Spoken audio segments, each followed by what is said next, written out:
Hello, listeners. 4NPs would like to share a few shout-outs. First shout-out to Emily from Tidbits from Emily. Thank you, Emily, for your shout-out to 4NPs on your Instagram page. Your comments were so very thoughtful and heartfelt. We appreciate you and are thankful for your support.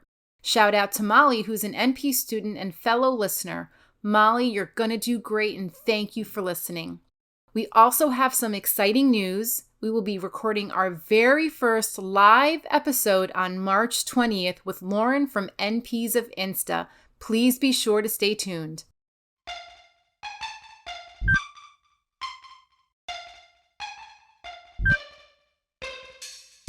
We are Christina, Oneida, Alicia, Colleen. Welcome to 4NPs Podcast. This is a podcast by 4NPs. 4NPs, advanced practice nurses, students, and anyone interested in the medical arts. That's the number 4 NPS podcast. If you have a topic you'd like to see covered, please feel free to email us at 4npspodcast@gmail.com or reach out to us through our social media. This week, we have the pleasure of interviewing Alex Yacco. Alex is a urology nurse practitioner. She graduated from NP school in 2019. She has been a registered nurse for 10 years in a variety of settings. Let's hear her story.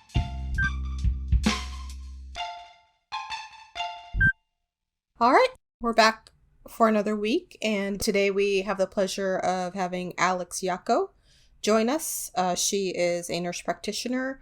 She'll go over everything that she does as far as being a nurse practitioner. We all worked with Alex, and Alicia worked with Alex the most, right? In the OR, you guys both worked? Yes. So we know each other from the OR back in... So I started in 2010, and I was part of the fellowship. And then did you come like 2 years later? I came in 2014, 2015. I had worked at St. Luke's Cornwall Hospital in Newark in the OR there, and so I didn't go through a fellowship. I just went. Oh, that's right. Okay, so you work. came in with the experience already. Okay, now I remember. Yeah, because I know it was several years after I had started, and then you had some experience already in urology, because I remember you kind of like you knew some of the surgeons that were in the OR. But yeah, you were awesome. It was like a breath of fresh air having you come into the OR, because you were nice. You were a nice person. So sweet. For that time. You know how the OR could be. It was like at the beginning, when you get that new happy picture, like new employee. Yes, but it was awesome. So it's great to see you and everything. So thank you. It's an honor to be here. Yes, we're so glad to have you.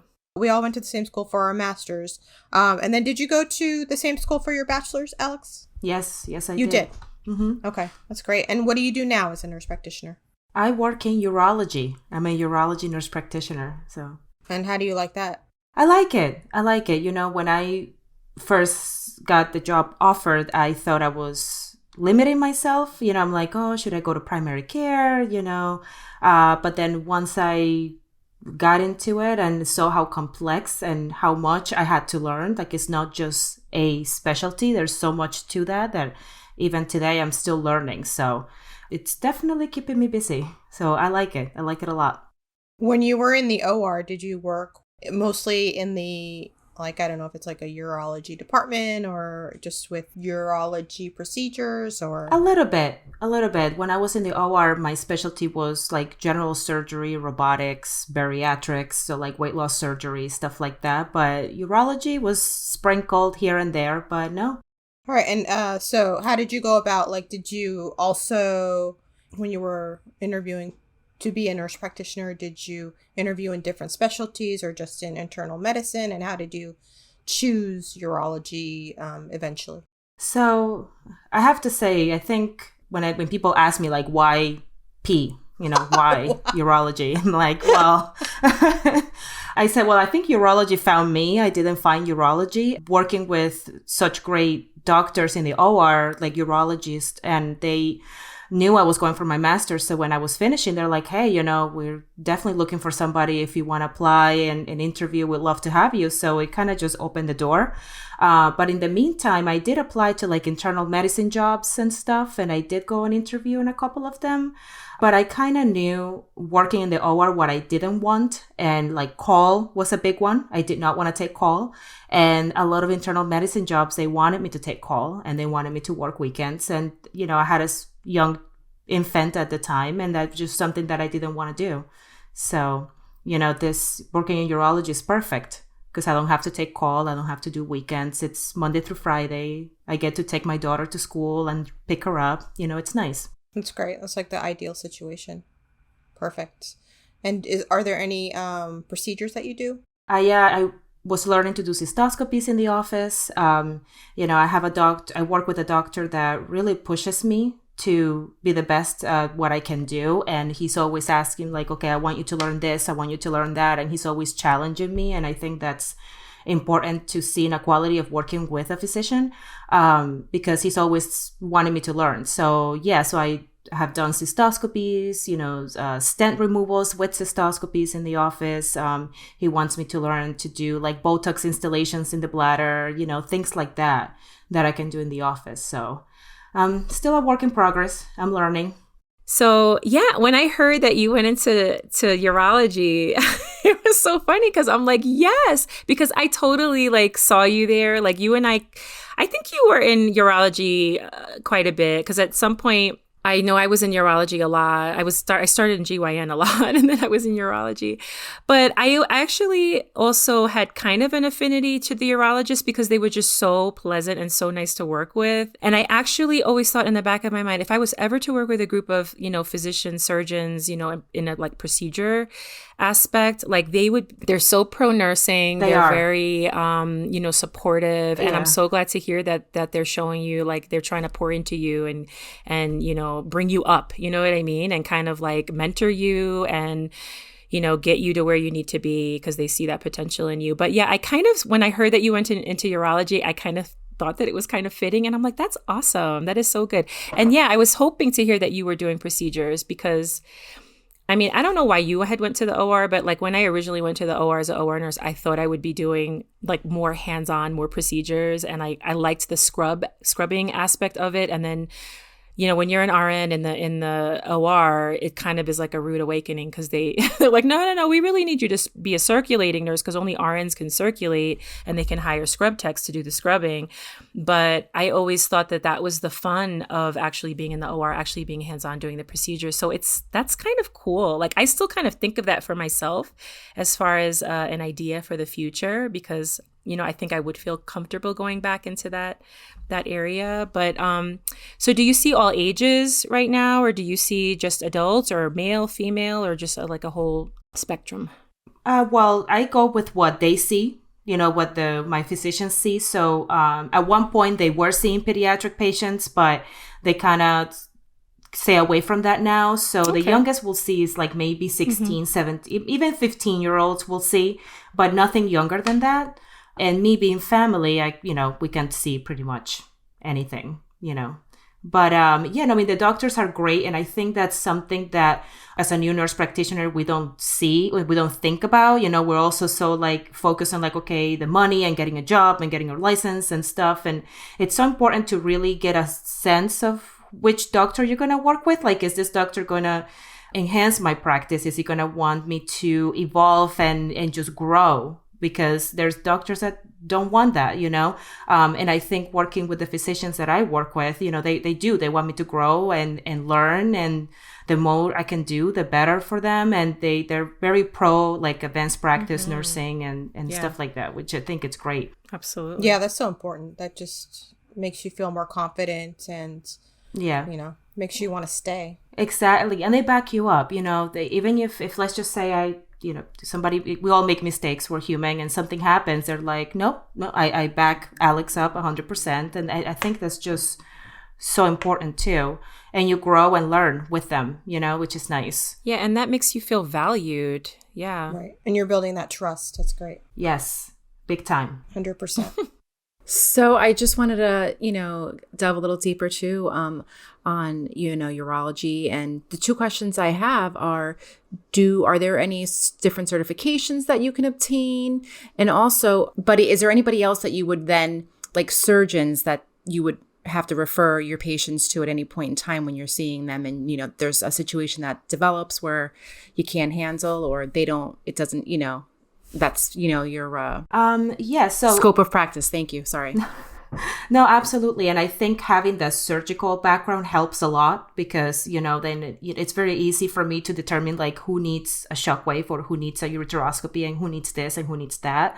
I mean, obviously once things get a little bit more complex and there's surgical stuff, like I have to talk to my collaborating physician, and even they will say, okay, this is something we don't handle, we got to refer out to a more specialized urologist that can do this type of procedure. So I'm always, actually they laugh at me because they say that I don't call them as much anymore, but like when I first started, it was like every 5 minutes I'm like, hello, help me, text me, I need help, I have a question. So they're always available if I have any questions. So they're great. And certifications, there is a urology like certified nurse certificate that you can get. I haven't looked into that yet, honestly, but that's something that I can look into. But there's not really like a certification or like boards or anything that I have to take. Eventually, I would like to get my first assist with them to be able to go into surgery with them. So that's in the process. Wow. Yeah. That's great. Yeah, I'm very excited about that because I miss scrubbing, like Alicia said. I miss it terribly.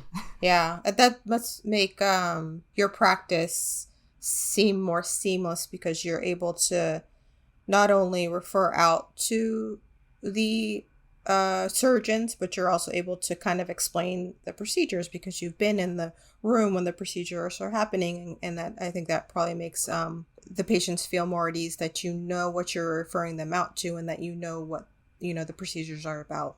Do you find that? Yes. And I'm always honest with my patients. If I don't know what's going on, I'll be like, listen, I got to get back to you. I have to talk to my physician. We need to figure this out. They appreciate the honesty. Yeah, we were just talking about that last week or a couple weeks ago. Yeah, imposter syndrome. Yeah. Yes, and that I struggle with too as a new nurse practitioner. I mean, I've been practicing for over a year now, but I still struggle with that from time to time. What was it like initially, like with imposter syndrome? How did you get through that? So that's a good question. Lots of wine. Is that allowed to say? Absolutely, yeah. I was like, when is 4:30 too early? No. Long day. Nope, it's not too early. It's 5 o'clock somewhere.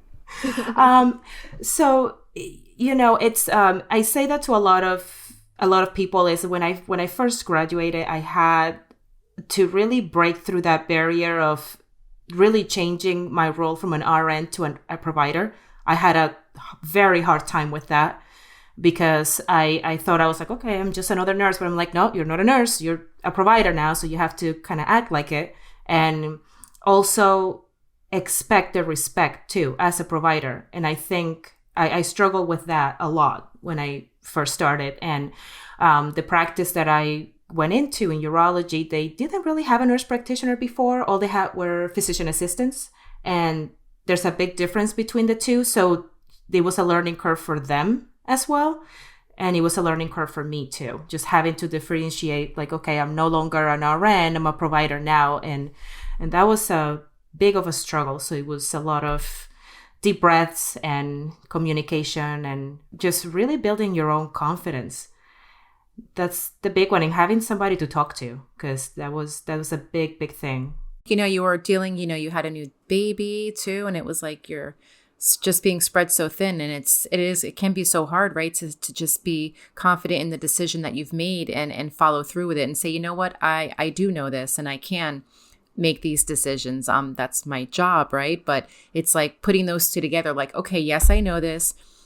Yes, I'm supposed to make this decision, but okay, how do I move forward and do that? Yes, and a lot of times I used to make my patients follow up with me in 2 weeks. Right. Just to make sure I was like, come back in 2 weeks. Yes. They're like, okay. I'm like, yes, come back. Yeah, that's right. That was like one of the hardest parts, knowing when to have them follow up. Yes. I would always be like, when should I have them come back? When should I have them come back? What? And then eventually you get it, but it's like, you don't know. You have no idea. They're like, okay. I'm like, yes, just want to make sure that you're okay. Right. Yeah. Hey, it's better that way, I think, right? Than saying, 3 See you in months 2 and then years. something happening and you're like, oh my gosh, I wish I would have followed up sooner. Exactly. Right. Exactly. Then you get to know the trends, right? You're like, okay, well, I think this will be okay for another month or so. Yeah. Right. Absolutely. It's just getting comfortable with that. Yes, and that's definitely a struggle as a new nurse practitioner, is getting that confidence and just learning that you're no longer a nurse, you're a provider now. And, there are things that are expected of you, and there are things that you should expect from the office that you work in, and you should be respected and you should be treated as a provider. And that's a lot of the times I struggle with. And I think it's way better now, but it's a work in progress. How did it improve? Like, did you have to have uncomfortable conversations? Not uncomfortable conversations, but I'm very vocal. So if something is happening, I will say something. I mean, not in a bad way or a confrontational way, but I'll say, okay, guys, this is what's going on. How can we fix it? Like, there has to be open communication, and they got it. They were good. Yeah. That's good. Is that mostly with the staff or with other providers? Or? Funny, with providers outside of urology, like internal medicine doctors. Oh my God. Ooh, tell us. Yes. Just like, okay, I have a patient with a stone. Okay. So, my doctor will be like, they can see my NP. And they were like, oh, no, they can't see the NP. They have to see the doctor because it's a stone. And I'm like, well, I can see a stone. I can work up a stone. So, it's a lot of challenges with that, and just them knowing that I was there. So, like, they've gotten so much better. Like, there was this one provider that would refuse to refer to an NP. So now I see his patients all the time. Good. I guess it's just like that, getting comfortable and trusting. Again, a lot of it's just trust, growing that trust. And they can see me a lot easier than they can see the doctor. So, you want to wait 6 months to be seen, or do you want to be seen next week? Mm-hmm. It's easy as that. So, but it's getting better. It's a lot of learning. And like I said, it also goes back to the providers that you work with, because they also say, nope, they can see my NP. She's more than capable. She's got it. So that's amazing. That's great.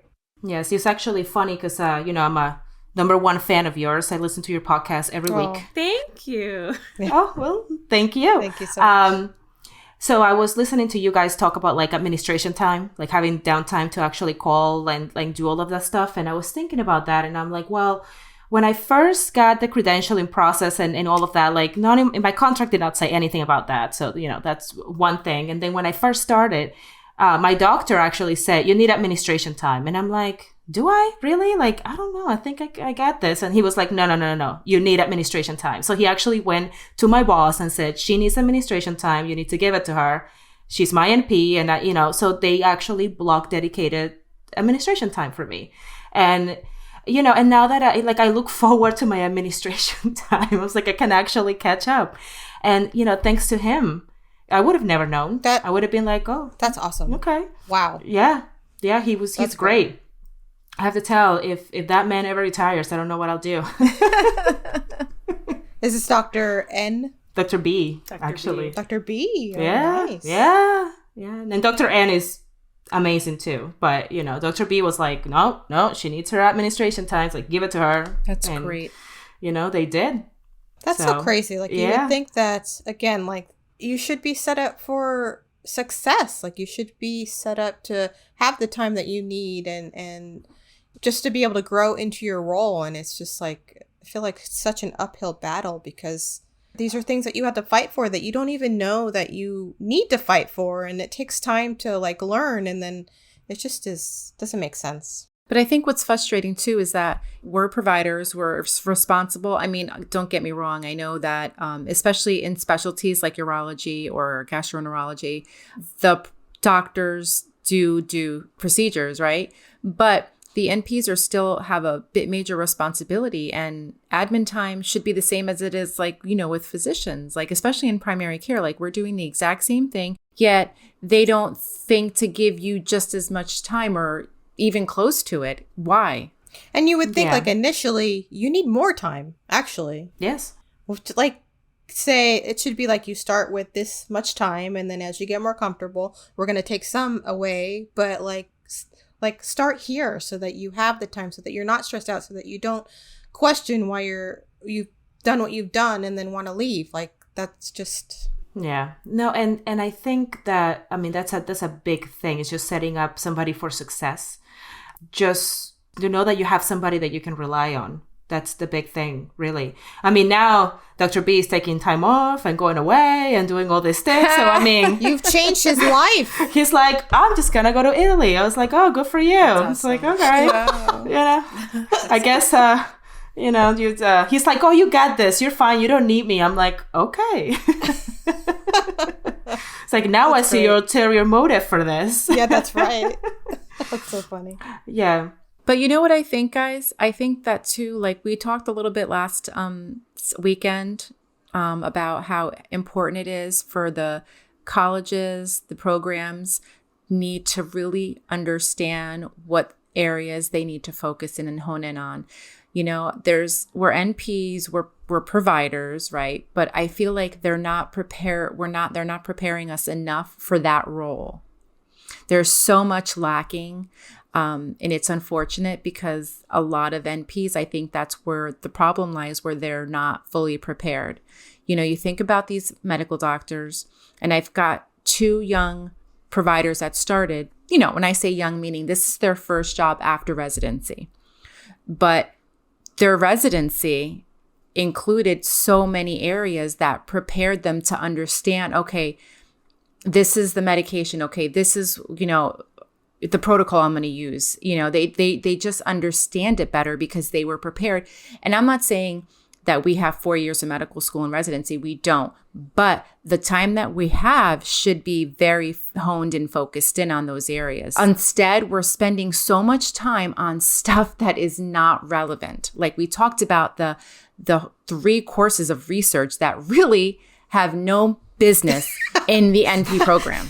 I see. Listen, I still have PTSD from that. I mean, it just, so much time was spent on that, and it could have been utilized so much better. Yes. And, you know, I always said that. I said to the dean of our program, I was like, we need to have a business class. Oh, like, my gosh. Just, how do I, like, credentialing or even, like, coding? Oh, my God, yeah, coding. Definitely. Oh, yeah. My God. Definitely. I still, like... get dinged on that, and I'm like, I don't understand this. I really don't get it. It's true. It's crazy. It's crazy. And like they audit my charts because it's my first year, and like at 80% is like a pass, and I got a 78, and I was like going crazy. I was like, yes, yeah. And they're like, you know, that's still failing. I was like, doesn't matter. It's like it's 78. Right. I was doing like 20 before. It's like it was so bad. Like just coding. That I mean, I know coding is very complex, but just the basics will help. Yes. Big time. Yeah, agree. So much. But you know, like I know that you guys had interviewed Trish before, and you know, we work in the same company, so a lot of things are expected of me to do on my own.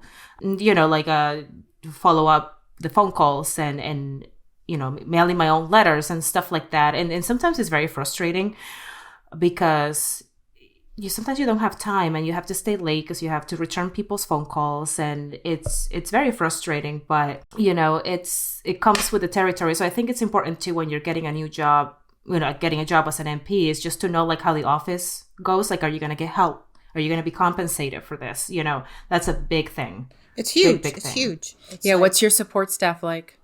Very minimal. I have to do everything myself, and you know, sometimes if I have to, when I talk to the nurses and the staff, I said, this is a symbiotic relationship. You know, it's not a one-way relationship. So if you expect me to help you cover for your physician when they're gone, then when they're not here, I expect you to help me, you know? So I this is how I put it on them. It's like, you want me to send that med, or you want me to talk to that patient or review this result? Okay, I'll do that. But just remember, you got to help me too. So we do that a lot back and forth, so it's been a lot better. But sometimes most times I'm on my own. Right. So you room your own patients. Mm-hmm. Okay. Clean my own room and do, you know, people call me and they send me the messages directly. They don't even bother sending it to the nurses to see if they can help the patient. It's just crazy. And if I have time, I'll get back to them. And before, I used to get very stressed about it, but I've been managing a lot better. And if it's something very important, I said to the phone girls, I was like, send it to the nurses. They can talk to them. I'm seeing patients, I'm rooming patients, or prescriptions that are going to have to wait till the end of the day. Things like that. So it's gotten a lot better. Because when I first started, I wanted to just do everything right now, like right there. It's like, okay, let me call them now in between patients when I'm behind, things like that. So time management has gotten a lot better, for sure. Excellent. It's great. Good, yeah. It's a learning process, right? Huge. For sure. Yes. And I love my job. I think, and the doctors that I work with are great. And, I'm the only nurse practitioner there, so I don't have to figure out my schedule with anybody. If I want to take time off, it's just me, which is great.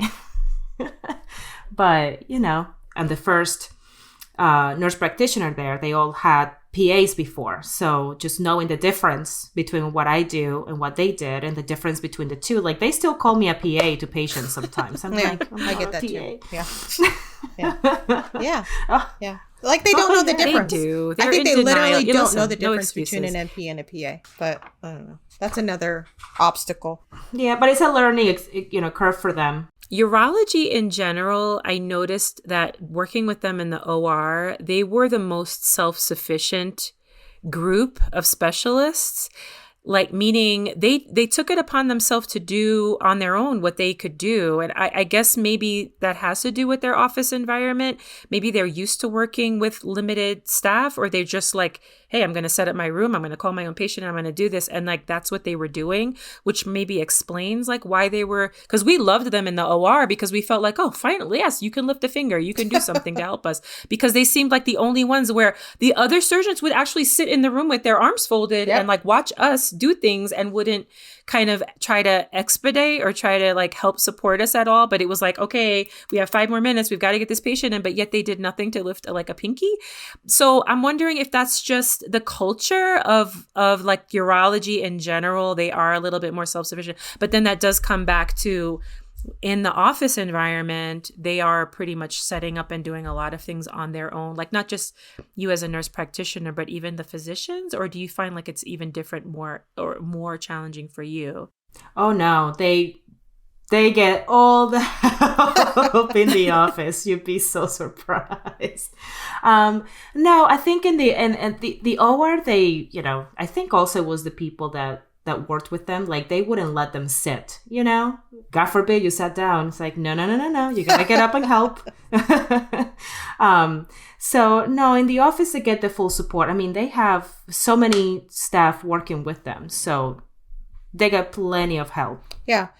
At this place, it's like everything, all of the resources go towards the doctors, and like the NPs say, you get nothing. Like you get nothing, and you have to fight for every little thing, and it's frustrating. That is really unfortunate. That really is, because that at New Vans Health, I mean, I have to say that is the complete opposite. Oh, it's and great. That's an unfortunate thing, and it shouldn't be that way.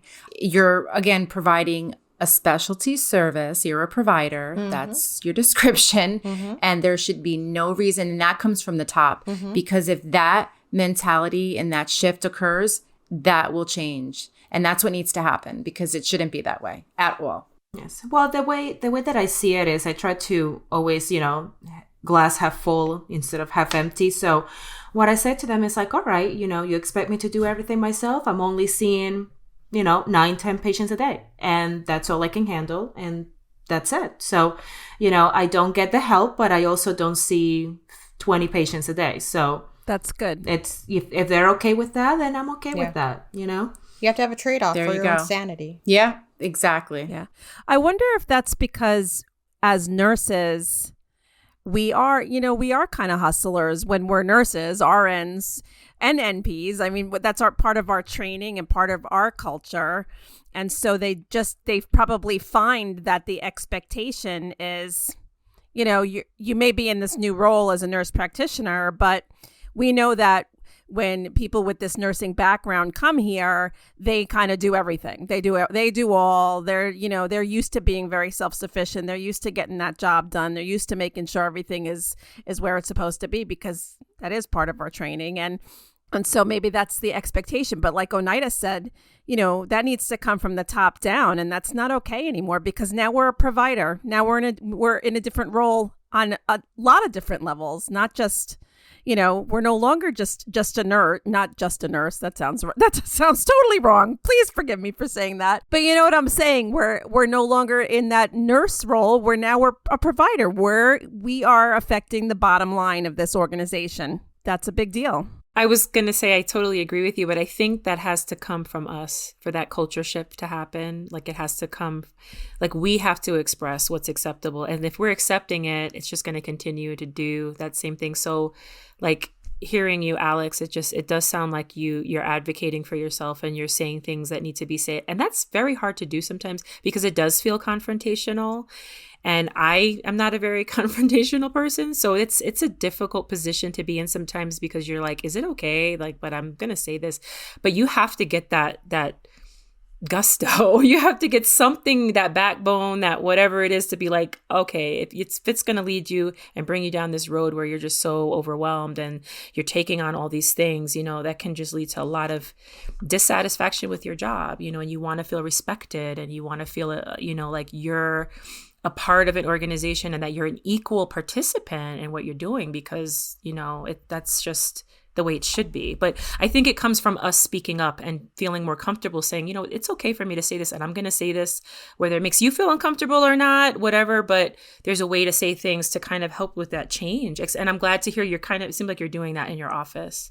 Yes, it takes some getting used to. And I think working as a nurse for so many years helps that, just having that voice and just speaking up, because I'm like, you know what, I can speak up about a patient. Like if a patient is in health is on jeopardy and, I'm not thinking it's a safe thing for my patient and I can speak up about that. Why can't I speak up about myself? Why can I say, okay, this is not safe for me. This is not okay. And you should be able to say that. And it's not in a confrontational way. You're saying it in the most calm way. And they're like, no, this is not okay. And, and I get it that you want me to see so many patients and you want me to do this and you want me to be efficient. But at the same time, you got to give me the tools for that. So you have to speak up and show that, you can speak up, for your patient. You can do it for yourself. Yes, I can. You should be able to do it for yourself. Right on. Yeah. Right. That's very impressive that have you always been like that, being able to kind of advocate for yourself? It took a while. I think the OR roughened me up a little bit. I think Alicia can relate. I hear it can be pretty rough in the OR. Yeah. You can make it there. You can make it anywhere. Yes. So I think being in the OR was a blessing because it really helped me get that backbone for sure. If you can make it there. Yes. Yes. I have a song in my head now. OR. I like it. Yeah. Is that New York, New York? Oh, yeah. I think so. Yeah. OR. So Alex, what does a day look like for you? So it sounds like you see about 10, 12 patients a day. And are you doing procedures or are you doing, what kinds of things are you seeing? So I was saying before, I'm starting to do more procedures like cystoscopies in the office and stent removals and stuff like that. If I don't feel comfortable doing something, usually, a doctor is always there. So I'm like, hey, can you just watch me real quick? Am I doing the right thing? And they usually are. They're fine. But I see a lot of things, microscopic blood in the urine. I see stones. I see, cancer monitoring. The only thing really that I don't see is obviously like consults for cancer, because that's just the doctor has to do that. But I do a lot of the workup. I treat the stones. I set up patients for the OR. I do a lot of consults for like vasectomies and stuff like that. I see a lot of like female and male voiding problems. I really do. I see a lot of stuff. And I do the urodynamic testing in the office. I see a lot. Are you doing men's health also? Yeah. Yeah, that's great. It's so interesting. Yes. It can get awkward at times, but I do it. Sometimes, how when you're a nurse, sometimes I think this is probably across the board for everybody. I'm guessing it is. I always think of like, what are the fields that I would be really interested in and what are the fields that I wouldn't definitely not be interested in? And urology is one of those ones that I go, I think I would probably really like urology. I think it would be interesting to me. So I was so excited to have you today, just to hear like what your day is like and what you do, and I'm so grateful for that. Oh, thank you. I think it'll be important for. I think it. Part of what we try to do on our podcast is just expose nurse practitioners to the different options also. So there's so many different paths you can take, and this is certainly one of them, which is really very cool. The one thing I actually have gotten really good at is the ultrasound. I ultrasound for a lot of things, kidney, bladder, scrotum. I ultrasound a lot. So that's one thing that I do every day. Yeah. I ultrasound everybody, and it's been great. Yeah, that's cool. That's very neat. Did you have to take like a class, or are you able to understand what you see? Because I see ultrasounds and I'm like, I don't know what I'm looking at. I can see a gallstone, but I don't. That's my limit. It's funny you say that, because patients they're like, oh, can you see my bowel? I'm like, don't ask me about a bowel. I can see a kidney and a bladder. That's it. Everything else is mush. I have no idea what else I'm looking at. That's great though, Alex, to have that on hand, like available to you to like be able to just right away, like say, okay, let's check this out, and be able to identify some issues on, immediately, basically before, kind of moving on to the next differential. Right. Yeah. And even like training, it was so funny you said that, because I only got like 3 weeks of shadowing the doctors, and they were like, oh, you're good. I'm like, 3 weeks. I was like, don't I get like 90 days? Like, how does it work? That's what we're used to, right? I'm like, don't I get like at least 30 days? They're like, oh no, 3 weeks, you're good. It's like let's open up her schedule. I'm like, oh my gosh.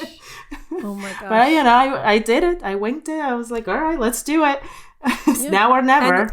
And you are doing it. Yep. Period. Yeah. Yep. Wow. Oh my God. I remember like I when I saw that first patient, I booked it for like an hour. I was like, I don't know what I'm doing. It's like, okay, I'm just going to go in there. I was having palpitations. I'm like, okay, I'm by myself. And, they're like, it's just BPH. I'm like, I know, but, it's... So just give them some Flomax. They're fine. I'm like, okay. Yeah. You're like, it's all in here somewhere, but somehow when the anxiety kicks in, you're like, I don't know. I know, and you have to kind of like, they say like fake it till you make it. You have to look very serious. I'm like, yes, I know what I'm doing. In my inner voice, I'm like, so true. Yeah. That's that imposter syndrome. Oh my, big time. Yeah. I was like, I gotta look like I know what I'm doing. Yeah. And how long have you been doing how long have you been in urology now? A little over a year now, like 13 months. Okay. Yes. I mean, I got hired, I got offered the position like May, June. And I mean, I didn't start till November because of COVID. So, I mean, technically I could have started a lot sooner, but yeah. And oh gosh, that credentialing process was something. Yes. It's such a headache. Mm-hmm. It was like, I felt like it was nonstop. Did you have to do credentialing yourself, or they did that for you, Alex? They did that for me, and and the girl that I worked with was great. She just gave me a list. It was like, this is all I need from you. And I was like, all right, let me shuffle papers and put it all together. And it went very smoothly. But I was not only getting credentialed in the place that I work in, but I also had to get privileges in 2 other hospitals, because I see patients in the hospital sometimes. Mm-hmm. So sometimes I do consults in the floor. Yeah. Okay. Mm-hmm. That's awesome. If there's somebody that needs a heart catheter, or they need help or anything like that, I see them. Oh, that's great. Do you do procedures in the hospital rooms? No. Okay. I mean, the most I'll do is a catheter insertion, really. Okay. All right. Do you come in and you do the Coudet catheters that we can't put in on the floor? They were like, I can't. Yeah, but I'm sure you can. No. But I'm sure you can. Sure I can. But, No, we need you guys. We need you. That is definitely one thing. Being in the OR, we learned how to do those Foleys like nothing. Like, that's the one thing I could say. I can specialize in Foleys, because that's all we did. Like, especially for the long surgeries. And like, coming to the OR, I really didn't have a lot of experience with Foley catheterization. And then all of us, and it made me nervous at first, but it was so easy because everyone was asleep. So it was like, okay, this is a no-brainer. That definitely helps. Here, take this. Yeah, That's a good way to become comfortable with it. exactly. It's so funny. The first Foley I ever did was in a female, like out of school, and it was this like elderly, like dementia patient, and I'm like, oh boy. So here I go, and I put in the catheter, and I'm like, I got this. It's right there. I see it, and then she starts like, oh my God, what are you doing to me? And then the nurse is like, you put it in the wrong hole. I'm like, okay. Yes. Whoops. Oh my God. Right. It's so difficult. Very common. You mean That's you so put common. it Yeah. in the Pinta and not the Nina? Or the Santa Maria? Wait, what is I was talking to somebody the other Nina, day the about Pinta, this. Yeah. And I was just saying, I will never forget Columbus and his ships, because we had a nurse practitioner / mentor that referred to the female anatomy as the Nina, the Pinta, and the Santa Maria. That's right. And so, yeah, those are the 3 female Hey, Linda. orifices. Yeah. Like, Yeah. what the heck? That's actually a really good idea. I think I'm going to start Yeah. using that. Yep. So she put it in the Santa Maria and not the Pinta, where Exactly. where it belonged. Exactly. Oy vey. I know. At this point, I can just do it with like my eyes closed. I use so yeah. many. Right. Oh, boy. Unless it's like off to the side, then forget about it. Have you ever had those where it's like off to the side? Or unless the panis. Oh, the panis. Those panises. Pani. You have to you need like a penis retractor Yeah. to kind of help you. You need a second person for Yeah. that. You can't do it Oh alone. my gosh, that's funny. That was No, you the can't. person. There's no way. Is that a thing? A panis retractor in the OR? It's a person. That's gonna hold it for you. It's a Yeah, person. or a cheek retractor. Christina, you should know this one. Yeah. Actually, I it's don't like know your what a elbow. You should just know what a No, cheek no, you're retractor right. It was a person. You're right. It is a person. You're in It's- GI. We had the opposite in GI. Remember Dr. C. Oneida? Yes. He'd be like, squeeze the cheeks together. Squeeze them together. You were a protractor. Instead of a retractor. Anyways. You had to know the urology episode was just going to go right down. That's right. That's right. My first Foley as a nurse, I did one as one or two as a student. And then the first one I did as a nurse, the patient was this elderly man. And after I got the Foley in him, he goes, wow, that was great. They didn't do this the last time I visited the hospital. What? I was hysterical. He treated it like it was some kind of a service we were providing for him. And I remember cracking up. I was with Chris, whose last name I can't remember. She was an older nurse, and she was awesome. She was in the ICU for 30 years. Ooh, and then I wow. think she had done other stuff beyond that. She was quite a bit older, and she was so great. She was the calmest person ever. So she was really great. She just walked me right through it, and it was fine. But her and I were crying, laughing. It was just so funny. He's like, yeah, they didn't do that for me the last time. Hi, Alex. Hi, can you guys hear me? Yeah. Alex, did you have to log in and back out both times? Yeah, that's weird. Yeah. I don't know. It happens. I don't know if I have interrupt the stream. Get it? Little urology humor. that was good. So, we make it fun over here, girls. Come on. Oh my goodness. Oh my gosh. So, Alex, what are the top 3 reasons that patients come in to see you for? Well, one is my availability. I'm a lot easier to see than the other physicians, I have to say, for sure. Second, I take my time with them. I really do. I don't rush them. We sit, we have conversations. I really get to know them, and I think they like that. And, it depends. Some men are sometimes hesitant to see me because I'm a woman, and then they feel comfortable and they're okay seeing me again. And I think, it's just having that extra time with them. I think that's why they come see me, and just not rushing them out. Right. I think they really appreciate that. And then what are they like? What are most of the diagnoses that people come in to see you for? Well, voiding dysfunctions are big ones. So, urinary frequency, nocturia, chronic UTIs. I see a lot of stones. What else? elevated PSAs, because I'm sure, Oneida, you send a lot of them to urology. Elevated PSAs, BPH. I really see a lot of just urinary dysfunctions, really. And microheme. A lot of microheme. Yeah. Mm-hmm. We get a lot of from primary. And what is usually the cause of the microheme once you work that up? Well, the way that I explain it to them, it could be a slew of things. So it could be inflammation, it could be infection, it could be a stone, or it could be cancer. So or it could just happen physiologically. So you said until we rule out all the others, we can't just assume that it just happened. So sometimes it is vaginal. So you kind of have to know the difference between the two. But yeah, so usually that's how I explain it to them. It could be a lot of things. These are the main ones. And we can't just say, okay, this just happened. We have to rule out the ifs. Have you had any cases that were particularly challenging and when that happened, did you feel like you were supported by the other staff that works with you? Challenging.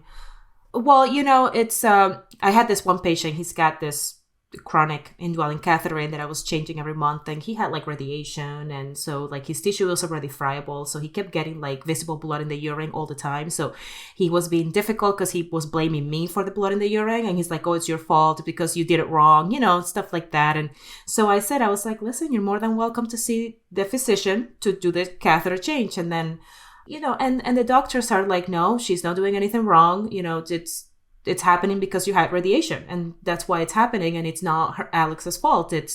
She's not doing anything wrong. So, I felt supported by them, and it was so funny because, the doctor did it, and of course he had blood in the urine again. So the doctor wasn't available, and so he came to see me. So then I said, oh, the doctor changed it. You still have blood in the urine. Good for you. I'm so sorry to hear that. It's kind of validating, right? What a surprise, sir. Yeah. No, I had to say it. I was like, oh, so the doctor did it and you still had blood? I'm so sorry to hear that. I really am. And they just looked at me like, okay. And I'm like, it's, and then they don't know a lot of patients still don't know what, a PA or an MP does, and they don't know the difference. And, and it's just a lot of education, really. So sometimes they're not comfortable because I'm not a doctor. And I'm like, well, and they usually warm up to you and they're fine. It's just getting over that hump, really. Right.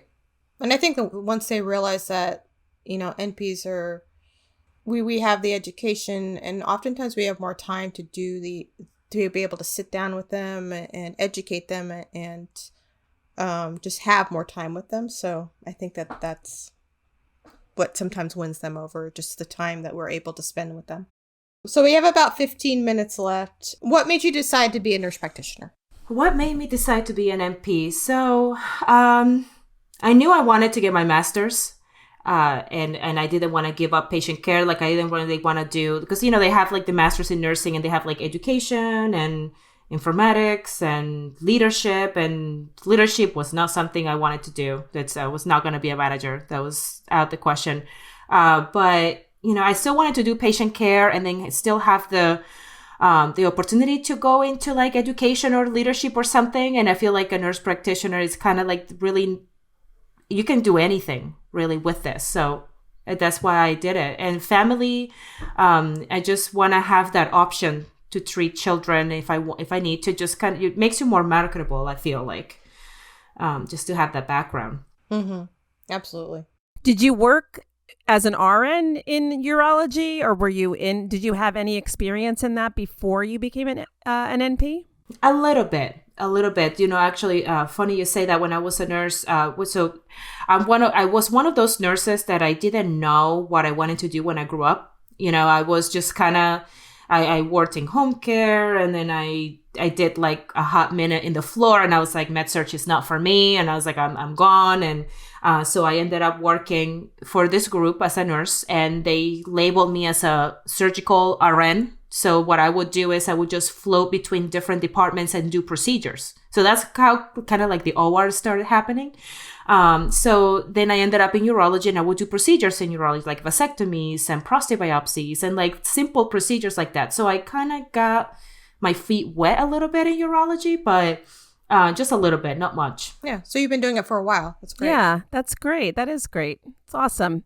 And a good connection too, like to see that that's where you came from. I always like to see people's pathways to where they land.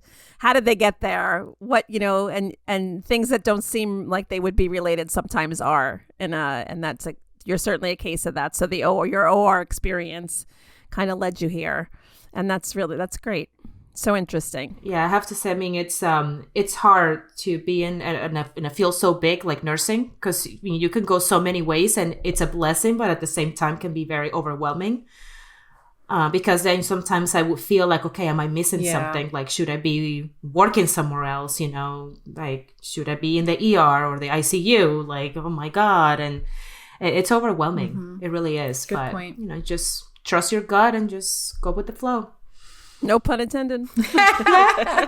You see, you guys love my urology references here. Come on, gosh, so much. Come on.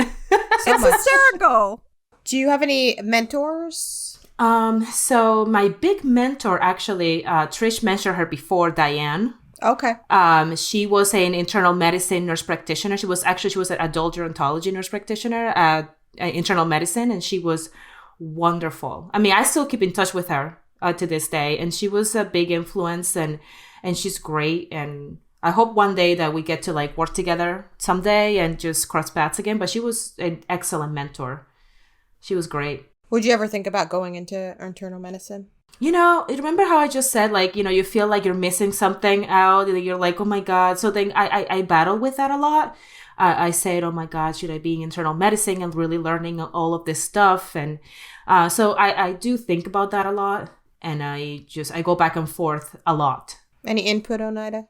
No, I think it's a great way to learn, like Alex is mentioning, just to kind of get just a scope of so much, right?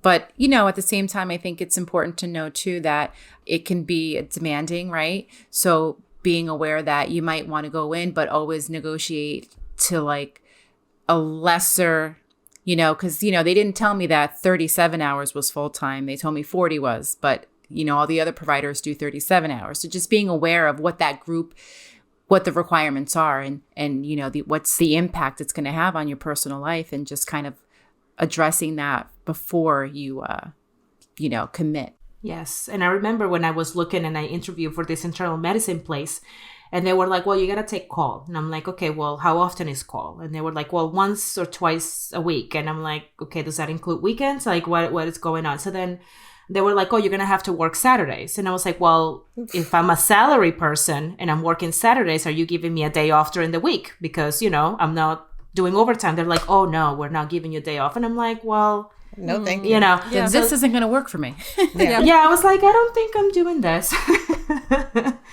But just, I guess, asking questions, just really asking questions, and don't be afraid to ask questions. Right. Yeah. Yeah. Be like, okay, what's the day to day? What's, if I'm going to work a Saturday, am I getting a day off during the week? If I'm taking call, how often am I expected to take call? Right. And what does that entail? Right. Or is it just phone coverage? Or am I going to go do rounds in the hospital for patients or from our practice? Am I expected to do that too? And if so, are you giving me time to go around on patients in the hospital? Things like that. So I think that's just setting your expectations, really. And I think part of that too is like seeing if you can go and do a tour, a quick tour, and maybe connect with one of the providers and, ask those questions, because someone did just recently do that, a nurse practitioner who she is familiar with the practice, but came in just to get an idea of, okay, what are the requirements, as what's my role here? That's a great idea. That is a really great idea. I've never heard of that before. Yeah. That's brilliant. Yeah. Mm-hmm. Yeah, you can do that and see how happy the staff is. That's right. That's right. Another big one. Are they walking with a smile on their face? Right. Are they crying? Right. Right. You can get and pick up on the vibe in the general office. What's going on here? Like, go in and listen. Yeah. And see the staff. Are they going to be helpful, or are they going to like make your life miserable? Like, what's your future look like? Yeah. Yeah. Is there anything that you know now, having been a nurse practitioner, that you wish that you knew when you were a student nurse practitioner or just starting out as a nurse practitioner? Really, like we were talking about, like just getting that new job and negotiating, and just know to ask the right questions. Like I remember a lot of my fellow classmates who graduated with me, they will ask me like, how much are you making? How much are you making? Like they were so focused on the money. And I was like, well, don't focus so much on the money, focus on the benefits. Are the benefits included, or are you paying for that? How much time off do you get? How much sick time do you get? How much is your allowance? How much money do you get for your CMEs? And if you have to take your own time of your PTO for that, or do they give you separate time for that? Days off, like who do I have to coordinate my days off with? Do I have to do it with another MP, or is it like free for all and just do it whenever I want? Things like that. I think that was very important, instead of focusing so much like, okay, I mean, obviously the money is important. But just like that stuff that people don't really talk about. I think that's I wish I knew that more. And billing. I keep going back to billing and coding. I can't stand it. But yeah, just knowing that, and just know like, how are you going to balance your life? Because, you want to make your life easier. You don't want to make it harder. It's a really good point. And for any like new NP starting out, like, NP students just graduating who are thinking about going in to urology, do you have any like recommendations or suggestions as they start to go out interviewing? Like, what questions should they ask specifically related to being a urology NP? Just really, knowing what type of patients you're going to see, what are you expected to see, because you don't want to see just, UTIs all day, every day. You want to challenge yourself, and you want to see like what they're expecting you to see, and what you're expected to treat. And then also procedures. Ask them like, am I expected to do procedures? If so, are you giving me the training to do procedures? And that, that comes a long way. It's important that you set that expectation. What about if I'm a nurse practitioner and I've never done anything with urology, but I'm interested in it? Have you ever come across somebody who, would you like let somebody shadow you, or would you like, what advice could you give to me if I was interested in something like that? You can, I think shadowing is very important, because in that way you see, if you're going to like it or not. And, I'm always open to have people shadow me. Absolutely. It's like, come play with me. It's like, we'll have fun. We'll have fun together. I may take you up on that. Yeah. Yeah. How would she go about doing that? Is that something that has to go through? Because I do work for a big corporation. I think it's, we will have to find out how it will go about. But yeah, I mean, if we can do it, I'm more than happy to show you around. And we have a lot of fun in urology. Yeah, I'm sure you do. I love the jokes. So we're always joking. Always. It's like, how do you make something so awkward like a prostate check? Yeah. Like not so awkward. Right. Then you have to, you have to be able to make it light too. Yeah. And people are probably nervous. It's intimate. It's an intimate type of a nurse practitioner position. And people are sharing some things that are uncomfortable to share, and they're asking for help in something that's intimate. Yeah. And I think it's also like how you approach it. Like if guys see me for like erectile dysfunction, like I'm very like matter of fact, like, okay, you have ejaculation issues. Like, what's the problem? Like it's just, I'm not an innocent damsel. Like, I know what we're talking about here. Like, we're just good. And then they kind of get it, they get comfortable, and they're like, okay, all right. But we joke a lot in urology. I think I don't think any other specialty jokes as much as we do. That's great. It's important. Yeah, it is. Yeah, you have to make it light. Yeah, you have to. And then patients open up and they get comfortable. You're awesome, Alex. Thanks so much. Thank you. Yeah, can't wait to hear what I missed. Yes, well, it's I'm sorry for the flow issues. Streaming. You are awesome. Anytime. No, you guys are awesome for doing this. You kidding me? I love listening to you guys. Oh, thank you. Thanks. Thank you for listening. Foreign Peace Podcast has a Facebook group called Nurse Business, a community created to support one another and enjoy positive ideas and thoughts. We hope you'll join us. In addition to that, for a little fun, follow us on TikTok. Subscribe to our YouTube channel to see some clips of our live interviews and listen to past episodes. Feel free to email us with ideas for episodes, comments about our podcast, to recommend an interviewee, or if you'd like to be interviewed yourself at 4npspodcast@gmail.com. That's the number 4npspodcast@gmail.com. Please follow us on Instagram, Facebook, and Twitter at 4NPs Podcast. That's the number 4NPS Podcast. Subscribe to us wherever you get your podcast and go to our website at 4npspodcast.com for episode transcripts, resources, and more information about us. Thank you so much for listening, and please stay tuned for our next episode featuring Diane Volk. Diane is a nurse practitioner working full-time at Westchester Medical Center in their kidney transplant program. She has over 25 years' experience as a flight nurse for Westchester Medical Center and so much more. Be sure to tune in. You will be inspired.